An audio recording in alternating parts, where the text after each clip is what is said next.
Olá pessoal, tudo bem com vocês? Meu nome é Juliana Moreira e no vídeo de hoje a gente vai conversar um pouquinho sobre variação linguística. Esse é um conteúdo muito importante quando a gente pensa em todo o estudo que envolve a língua portuguesa e geralmente o pessoal esquece aí de dar essa atenção especial a ele, principalmente quando a gente está falando sobre o Enem. Então, se você tem interesse nesse conteúdo, em tudo que diz respeito à prova de linguagens e de redação do Enem, não deixe de se inscrever no canal e clicar no sininho para receber as notificações. Se você achar que esse conteúdo é relevante para você, deixa aqui também o seu like para mim e compartilhe com seus amigos. Isso é muito importante para o meu trabalho. Bom, então como eu me antecipei aqui para vocês, conteúdo de hoje, variação linguística. Antes da gente chegar nisso, nessa variação linguística, para entender o que é, de onde vem, por que é tão importante, é necessário que a gente percorra aí um caminho, que é um caminho para entender o que é língua e o que é linguagem. Nossa, Ju, então tem diferença entre o que é língua e o que é linguagem? Tem. E a gente precisa que essa diferença ela fique bem estabelecida para vocês, para que a gente dê sequência nesse estudo até chegar na variação linguística. Então vamos prestar atenção aqui rapidamente em uma coisa. Linguagem, eu vou colocar na tela para vocês, é uma atividade considerada exclusivamente humana. Então apenas os seres humanos têm a capacidade de se organizar e produzir linguagem. Bom, ela é organizadora das identidades dos seus usuários. Então a gente se organiza enquanto sujeito no mundo e a gente organiza os nossos desejos, as nossas memórias, tudo isso a partir da linguagem. Esse uso, ele ocorre com um processo de interação social que vai pressupor para nós um interlocutor. Como assim? Quando a gente pensa em linguagem, a gente está pensando em um processo em que tem alguém que produz essa linguagem e alguém que recebe essa produção. Então é uma interlocução. Lembra quando a gente viu lá as funções de linguagem? Eu expliquei para vocês um pouquinho sobre isso. Se você não assistiu esse vídeo, eu vou deixar no card aqui para você e também na descrição do vídeo para que você possa acessar depois. Basicamente, então, a linguagem, ela engloba a língua. Então, é a forma como a gente vai utilizar essa língua. Então, a gente tem diferentes tipos de linguagem. A gente tem a linguagem verbal, a linguagem não verbal, a linguagem digital. A gente consegue segmentar muito bem essas linguagens. Elas são múltiplas, elas são variadas e diferente da língua. Então é como se a gente pensasse dois círculos, em que o círculo da língua é um círculo menorzinho e mais restrito, e o círculo da linguagem é um círculo maior que abocanha esse círculo da língua. Então é como se a língua estivesse contida dentro da linguagem, ainda que elas sejam coisas muito diferentes, né? Então elas são conceitos diferentes, mas estão relacionadas. Como que a gente pode dizer o que é língua, então? A gente pode aproximar bastante a língua do significado de idioma. Ou ainda, a gente pode pensar na língua como um sistema de representação socialmente construído, tá? E constituído por signos linguísticos. Então, a língua ela tem uma característica muito importante, que é ser constituída por signos linguísticos. Juliana, parece que piorou, porque eu não sabia o que era língua. Agora eu não sei o que é língua e nem sei o que são signos linguísticos. Calma, que a gente chega lá. Bom, se a gente faz essa comparação de língua enquanto idioma, a gente tem que pensar aqui no Brasil que a gente tem dois idiomas oficiais, a língua portuguesa e a Libras, que é a língua brasileira de sinais. Então, a Libras, ela não é uma linguagem, ela é uma língua, tá? Ela tem uma organização própria e é um sistema de representações que foi socialmente construído e que é o tempo todo socialmente construído. Por isso que a gente vai dizer que a língua é viva, que ela é dinâmica. E já que ela é viva e dinâmica, ela está sujeita a variações o tempo todo, certo? Vamos entender o que é signo linguístico para que esse conceito de língua ele fique melhor para nós. Olha lá, o signo linguístico, dentro aí da teoria da linguística, é uma unidade de significação que possui dupla face, ou seja, ele é uma unidade composta por duas frentes. Essas frentes são significante e significado. O significante, a gente vai dizer que é a sequência de sons que se combina para formar uma palavra. basicamente é aquela palavrinha em si, tá? Enquanto que o significado é a própria palavra formada ou o seu conteúdo, é a própria representação dessa palavra. Então, enquanto o significante é aquele conjunto de sons, o significado é a representação desses sons ou o conteúdo desses sons. Então, eu fiz um esqueminha aqui para vocês. A gente tem aí que o signo linguístico ele é composto por um significante e um significado. Vamos ver agora aqui. Fica mais fácil entender essa ideia de um conjunto, né, das representações dos sons, os sons que se combinam para formar uma palavra e a própria palavra ou o seu conteúdo. Então aqui a gente tem o significante que vai mudar conforme o idioma, tá? Então, por exemplo, a gente tem gato em português, ou cat no inglês, ou chat no francês, mas o nosso significado não se altera. Então, independente de eu colocar para você esse significante em português, em inglês ou em francês, o significado que você alcança com ele, ou seja, a imagem que te vem à mente quando eu digo cat ou quando eu digo gato, é a mesma imagem, é essa imagem aqui. Ah, Ju, mas eu pensei em um gato um pouco diferente. Ok, mas você ainda pensou no mesmo animal que eu. Então, se eu disser gato ou disser cat, você não vai pensar numa cama. E é por isso que a linguagem funciona, porque a gente compartilha essa relação entre significante e significado. Se a palavra significasse algo diferente para mim, se ela tivesse um significado diferente para mim do que ela tem para você, a gente ia ter um problema grave de comunicação. Então, essa é uma das premissas para a língua funcionar, é que a gente compartilhe dessa relação entre significante e significado. Bom, vamos entender uma coisa então. Vamos voltar lá no conceito de língua.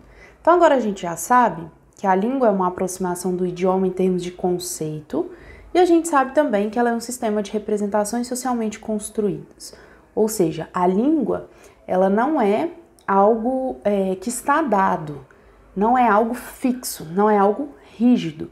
Por quê? Porque é socialmente construído. Então, na medida em que o tempo passa, a gente cria novos significados, novas palavras, ou a gente cria novas formas de se comunicar. E tá tudo bem, não tem problema nenhum. A língua se mantém viva exatamente por isso. Já que ela é dinâmica, que ela sofre com essas alterações, necessariamente a gente vai ter que entrar agora no universo da aula de hoje, que é o universo das variedades linguísticas. Então eu preciso que primeiro tenha ficado tranquilo para vocês que língua e linguagem são conceitos diferentes e que a língua, exatamente por ser viva, por ser dinâmica, por ser construída pela nossa sociedade, ela tem variações e é normal que ela tenha, é esperado que ela tenha, tá? E agora eu quero que vocês pensem em uma coisa. A variação padrão, ou a variedade padrão, ou a norma culta da língua portuguesa é aquela que a gente estuda na escola. É aquela que está em acordo com as normas da gramática, nada mais do que isso. Eu quero que aqui vocês entendam, tal como eu estou colocando no quadro aqui para vocês, que a variação padrão, ela nada mais é do que uma variedade dentro de muitas variantes que a língua possui. Então, a gente tem que desconstruir aí a ideia de que a variedade padrão é a forma correta da língua, ou é a única forma possível dessa língua, ou ainda é a melhor forma que a língua tem para se expressar. Isso não é uma verdade, ela nada mais é do que uma variação. Então, quando eu estou no registro da língua padrão, eu estou dentro dessa variedade padrão da língua portuguesa. Ok, nada mais do que isso, tá? Então, vamos ver. Quando a gente está falando dessa variedade padrão, a gente está falando da construção de um texto em acordo com as regras gramaticais, ok? Quando que isso vai servir para nós? Sempre em situações muito formais, né? Então, quando você tem a necessidade de uma comunicação mais formal, isso vai se dar no registro ou na variedade padrão. Que situações são essas? A gente pode pensar numa prova de vestibular, por exemplo. Então, a redação do Enem, ela necessariamente precisa estar no registro da variedade padrão. Quando a gente pensa em uma defesa de monografia lá na universidade, isso precisa ser feito na variedade padrão. Quando a gente pensa numa aula de língua portuguesa, se é uma aula que pretende auxiliar vocês na construção de textos ou no uso da norma padrão, provavelmente é uma aula que usará ali a maior parte do tempo do registro formal. Por que eu digo a maior parte do tempo? Porque uma aula, ela está no registro da oralidade. Então, aqui eu estou conversando com vocês. Então, percebam que nem sempre eu estou dentro desse registro de variação padrão. Às vezes, eu trago algumas coloquialidades para dentro da minha fala. Então, quando eu falo né, quando eu chamo vocês para uma conversa, quando eu faço esse que é típico da fala, isso sai fora do registro padrão.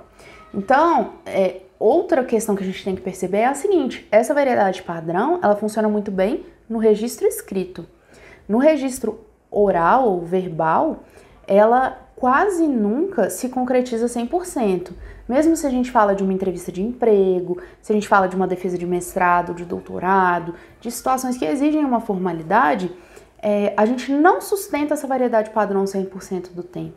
Porque essa construção de acordo com as regras gramaticais é muito mais fácil de ser feita no textual. Por quê? Porque texto é algo planejado, não é igual à linguagem, não é igual à fala, que é mais fluida. Porque o texto a gente consegue parar e rever antes de entregar, né? Diferente da linguagem. Então, sim, claro que a gente consegue manter esse registro formal em grande parte do tempo de uma aula de língua portuguesa ou de uma defesa de doutorado, por exemplo, ou de um julgamento, né? Se a gente pensar no âmbito jurídico, mas a gente não consegue fazer isso o tempo todo. E tá tudo bem também. As pessoas, às vezes, elas têm uma crença bastante equivocada de que elas têm esse domínio pleno da variedade padrão e que isso acontece na oralidade. Mas quando você presta um pouquinho de atenção nesse registro, você vai ver que ele tem muitos deslizes. E isso não é um problema, tá? Isso é uma característica. Essa linguagem padrão é muito engessada, então até para a gente compartilhar ela de forma verbal, atrapalharia no processo de comunicação. Por isso que ela não consegue se manter de forma 100%. Já no registro escrito, isso é super possível. Bom, apesar de ser a variedade de maior prestígio social, isso não indica que é melhor ou que é a única variante possível, é o que eu estava conversando com vocês. Então, o registro padrão, ele nada mais é do que uma das variedades da língua. Bom, ela tem prestígio social? Tem. Por quê? Para eu dominar essa variedade padrão, que ela tem essa relação intrínseca com as normas gramaticais, necessariamente eu preciso de um conhecimento dessa ordem. E as pessoas que têm um conhecimento dessa ordem, geralmente elas têm prestígio social. Então está muito ligado ao aspecto socioeconômico dessas pessoas. Por isso esse prestígio. Mas a gente não pode se deixar levar pela ideia de que alguém que tem o domínio da variedade padrão é alguém que conhece a língua melhor do que quem não tem. Simplesmente aquela pessoa conhece melhor uma das variantes da língua, tá? E apenas. Então a gente tem que tomar muito cuidado com essa espécie de escala que a gente faz entre as variedades. Então, nossa, a variedade padrão é a melhor. Não existe uma variedade melhor, são apenas variedades. Existem situações que pedem a nós o uso de alguma dessas variedades. Então, se eu estou dentro da minha casa, conversando com os meus irmãos, eu fujo dessa variedade padrão. Não tem a menor necessidade de eu fazer esse registro, essa conversa com eles na modalidade formal da língua. Eu faço de forma muito coloquial. Então, tem momentos e situações para a gente usar essas variantes de uma forma que tenha mais sentido. E eu vou falar isso melhor quando a gente for falar de preconceito linguístico. Bom, um outro tipo de variedade que a gente tem, que aí não é a padrão, é a variação conhecida como regional. Então, quando você observar lá, variação regional ou variedade regional, ou ainda variação territorial ou geográfica, você está diante da mesma situação, que são as produções, os textos que apresentam regionalismos. O que é regionalismo? É aquilo que é marca de uma região específica. Isso pode acontecer tanto no campo do léxico, ou seja, da palavra, do vocabulário, ou no campo fonético, né, dos sotaques. Então você reconhece, por exemplo, o falante de uma região do sul a partir de uma variação fonética que eles apresentam por causa do sotaque. Você escuta e fala, nossa, mas você não é daqui, por exemplo, você não é de Minas, você é do sul? Tem alguns sotaques característicos, né? Aqui em Minas é a mesma coisa, então tem alguns vídeos meus que o pessoal comenta o meu sotaque. E eu sei que o meu sotaque mineiro ele é bastante carregado. E isso é uma variação regional. Nesse momento está no campo fonético. Vocês vão perceber do campo léxico também. E isso varia tanto de regiões, quando a gente pega o Brasil, de fato as regiões, então norte, nordeste, sul, sudeste, centro-oeste, ou estados, ou ainda regiões dentro dos estados, ou ainda a variedade regional entre a zona urbana de um local e a zona rural de um local, tá? Vamos ver essa tirinha aqui do Chico Bento? O Chico Bento é muito usado pelos vestibulares quando a gente está falando de uma variação regional. Então vamos ver essa tirinha aqui. O Chico Bento está conversando com o Zé Lelé e o Zé Lelé vai dizer o seguinte para ele. Eu é que não posso nem pensar nisso. Quem me dera. Eu vou ter que estudar muito até me formar numa universidade. Daí vou arrumar um trabalho que ajude as pessoas a viver melhor. Então a gente tem aqui alguns registros que são conhecidos e apontados pelo vestibular ou como uma variedade regional da zona rural ou ainda como um registro caipira, tá? Que vai significar a mesma coisa, esses moradores que não estão na zona urbana. E algumas questões aqui deixam a gente identificar isso. Então, o pensar, ao invés de pensar, né, com o R ali no final. Então, o estudar, como ele está grafado aqui, com o I, né? O formar, ao invés de formar. O inté, ao invés do que seria no registro aí formal, o até. Então, quando a gente faz essa comparação com o registro formal, com a variação formal, a gente percebe que está num outro registro. É um registro pior? Não, de forma nenhuma. É um registro diferente. E aqui é uma variação regional. Então, é a forma como geralmente as pessoas, não necessariamente apenas de zona rural, mas a gente pensa em zona rural, em cidades do interior, tá?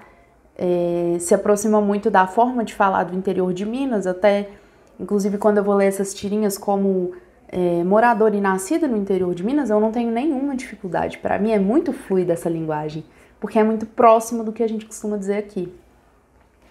Bom, depois a gente tem essa outra tirinha aqui que vai representar para vocês uma outra forma dessa variação regional aparecer. Então a gente tem lá 3 pessoas em banquinhas de frutas, né?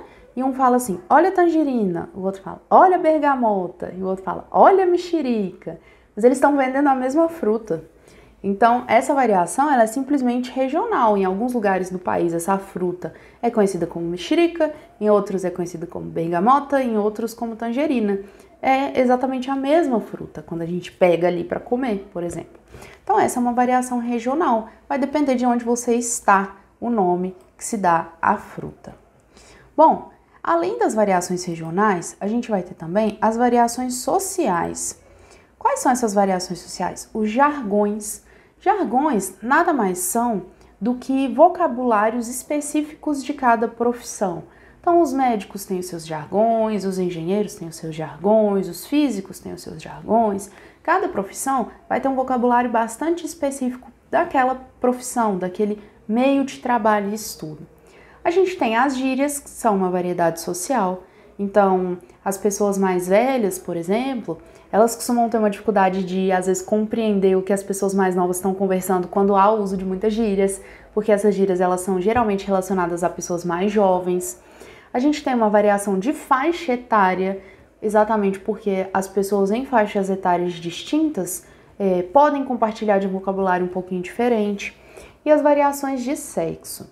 Eu confesso que eu não gosto muito dessa ideia de variações de sexo, porque eu acho ela muito estigmatizada, assim como todas as variedades, mas essa parece que incomoda um pouco mais. E o que acontece? Cada vez menos as pessoas vêm trazendo essa variação, mas ela ainda aparece em algumas provas, então fiquem atentos. O que seria isso?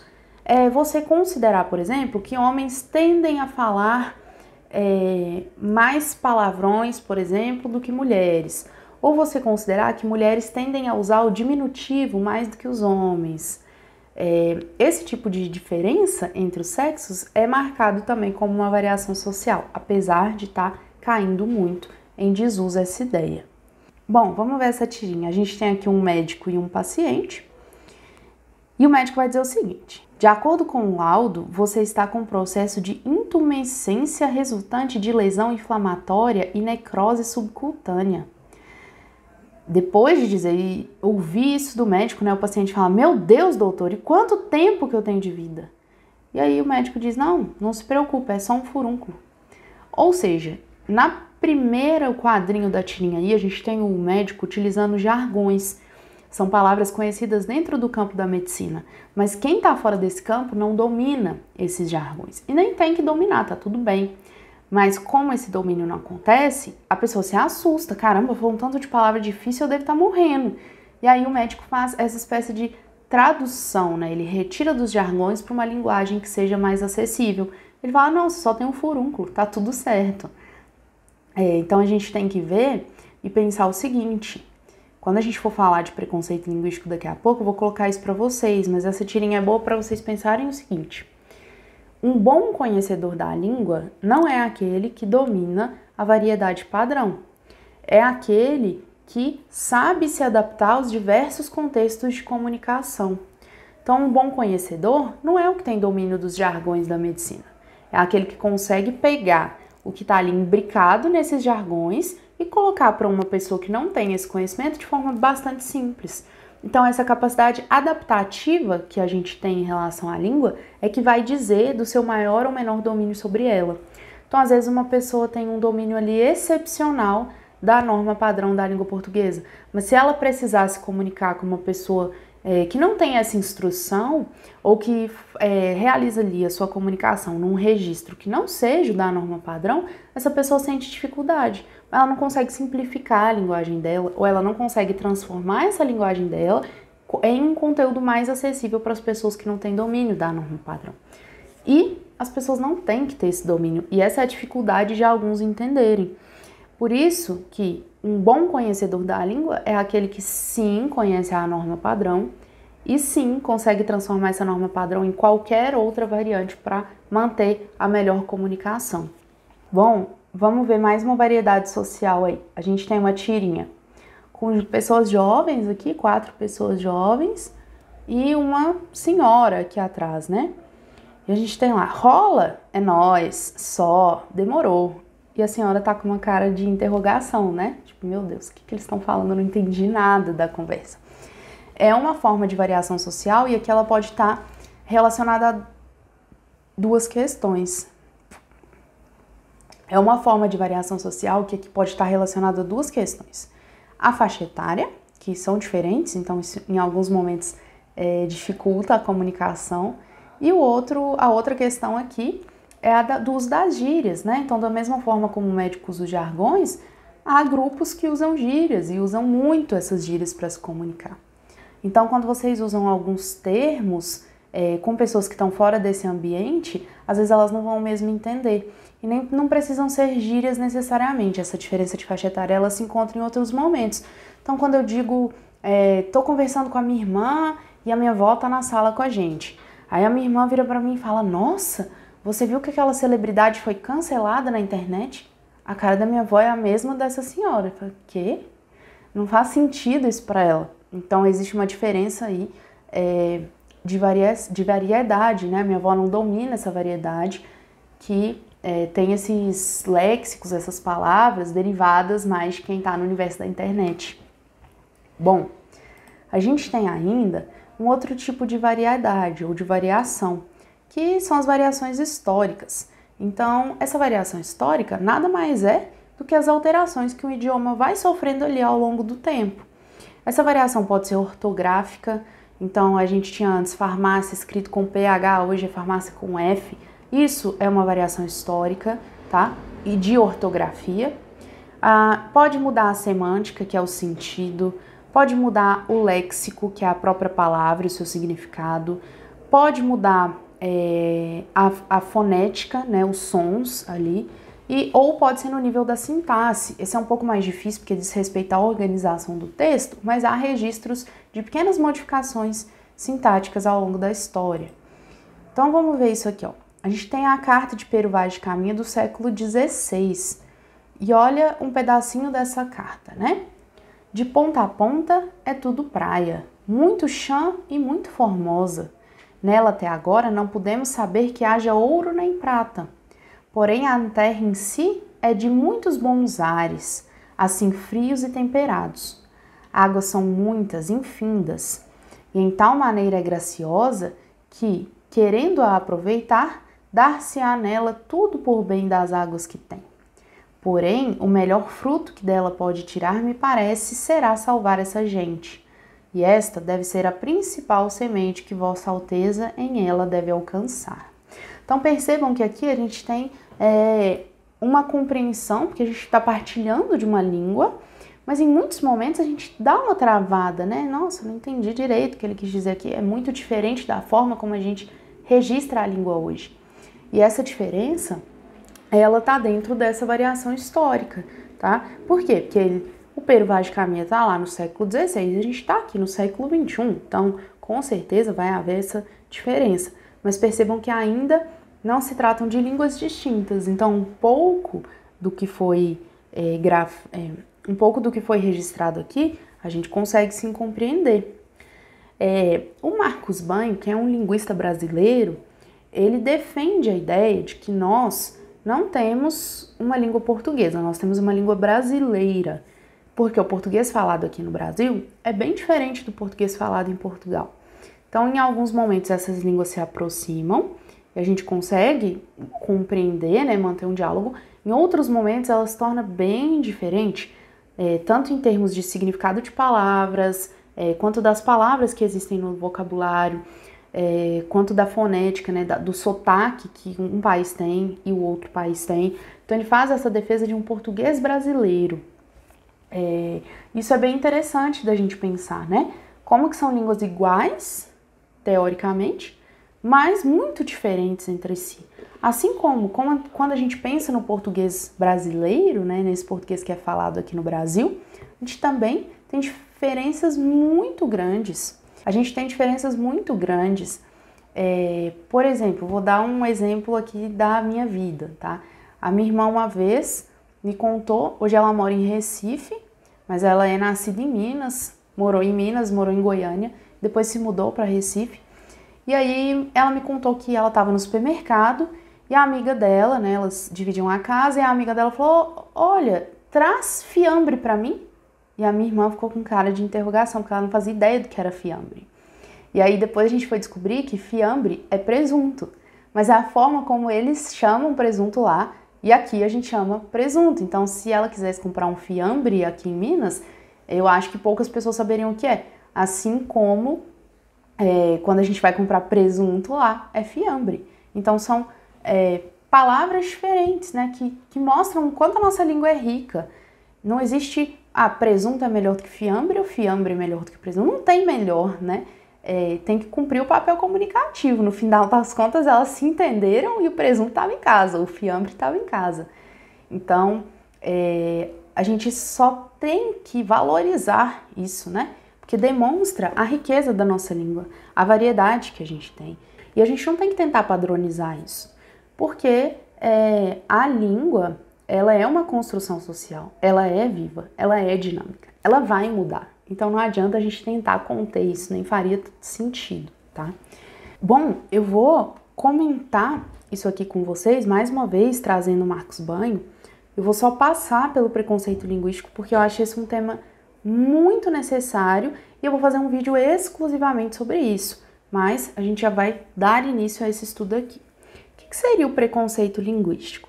De acordo com o Marcos Banho, que eu já expliquei para vocês que é um linguista brasileiro, todo juízo de valor negativo, de reprovação, de repulsa ou mesmo de desrespeito às variedades linguísticas de menor prestígio social é considerado preconceito linguístico. E esse preconceito está diretamente ligado a outros preconceitos, preconceitos sociais, preconceitos econômicos. Então veja bem, sempre que alguém tem um ar de reprovação, reprova a forma como a pessoa fala, ou tem uma repulsa com a forma de se comunicar de outro, ou desrespeita isso, ele está cometendo o que a gente chama de preconceito linguístico. E isso vai acontecer quando ele coloca a norma padrão como superior às outras, tá? Geralmente é nesse momento. Por isso a gente tem que tomar tanto cuidado. Então, por exemplo, a gente está numa situação de comunicação, aí alguém fala, nós vai no cinema amanhã. Aí a outra pessoa que estava ali naquela situação vira e fala, nossa, nós vai, meu ouvido até doeu. Quando você faz esse tipo de repulsa ou esse tipo de reprovação, você está desrespeitando a variedade com a qual aquele sujeito escolheu se comunicar. Então, pode ter sido uma escolha dele de momento, não é por falta de conhecimento da variedade padrão, isso não é um indicativo de falta de conhecimento da variedade padrão, ou pode ter sido porque essa é a única variedade que ele domina. E ele não tem que dar conta de todas, gente, isso é muito importante. Então essa ideia de, nossa, meu ouvido dói quando eu escuto isso, é muito feio da gente se colocar nessa posição de donos da língua, né, para julgar a forma como o outro a utiliza. Eu, pelo menos, não me sinto à vontade, de jeito nenhum, de forma nenhuma, não me sinto ok fazendo isso. E acho que vocês, depois que a gente reflete um pouco sobre o que isso significa, também não se sentirão. Então, quando as pessoas dizem, aquela pessoa, fulano não sabe conversar. Mas é claro que ele sabe conversar. Ele cumpre o papel de comunicação dele, a gente entende o que ele fala.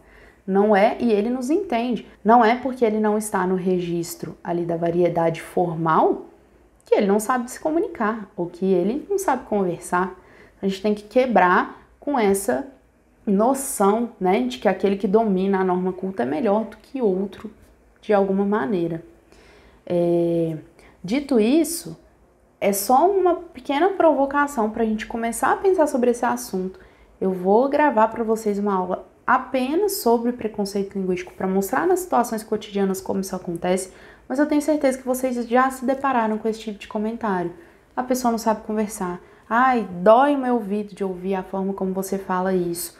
Ou ainda nas próprias páginas das redes sociais, eu já vi as pessoas compartilharem. Coloque aqui o erro de português que mais te irrita, o que mais te desagrada. E quando você vai nos comentários, são erros sempre relacionados ao uso da norma padrão.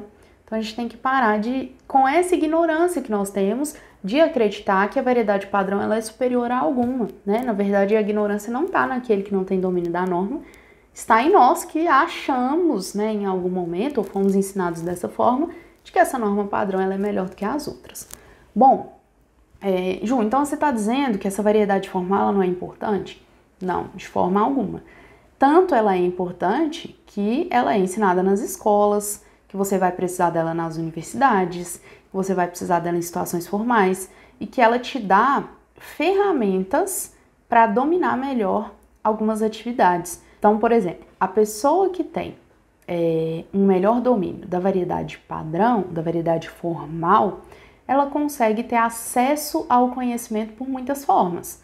Então, ela consegue ler livros de muitas ordens, ela consegue colocar a serviço dela muitas ferramentas, diferente do que ela teria se ela não tivesse esse domínio. Então, o acesso ao conhecimento, o acesso a conteúdos, muitas vezes ele passa por esse domínio. Então, sim, a norma padrão é muito importante. O que a gente não pode é tratá-la como superior, tá? Isso não significa que ela não seja importante, até porque se ela não fosse, a gente não a ensinaria na escola, né? Não passaria tanto tempo ensinando a norma padrão, ela não seria cobrada nos exames, eu não ensinaria ela aqui para vocês. Então, há uma diferença de eu marcar os equívocos gramaticais, ortográficos, sintáticos que vocês cometem lá na redação de vocês e eu dizer que alguém não sabe conversar porque não fez o uso do registro formal. Em um ambiente, em um local, em um momento, aquilo foi exigido, tá? E aquilo tem um motivo para ser. Em outra situação de comunicação, isso não é exigido, então não tem que julgar dessa forma, beleza? Esse papo sobre preconceito linguístico importantíssimo, ele continua, a gente vai mergulhar um pouco mais nesse universo para tentar entender bem as origens desse preconceito, tá? E como ele reverbera hoje em dia. Mas, para essa aula a gente vai ficar por aqui. Se vocês têm dúvidas sobre língua e linguagem, os tipos de variações que eu coloquei aqui para vocês, é só deixar nos comentários que eu faço questão de responder todo mundo. Se você tem sugestão de conteúdo também, é só colocar aqui nos comentários para mim. Deixe o seu like nesse vídeo se você acha que esse conteúdo foi importante para você de alguma forma e compartilhe com seus amigos. Em breve eu volto para a gente conversar melhor sobre o preconceito linguístico, tá bom? Um abraço e até a nossa próxima aula.